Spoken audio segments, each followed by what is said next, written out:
OVH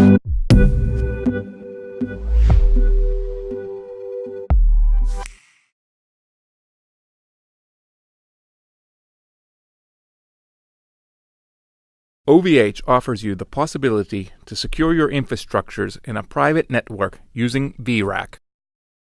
Now that this is done, you need to configure your network interface for your private network.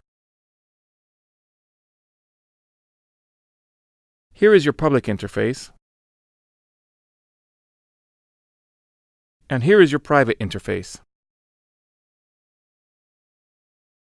Next, update your network configuration file.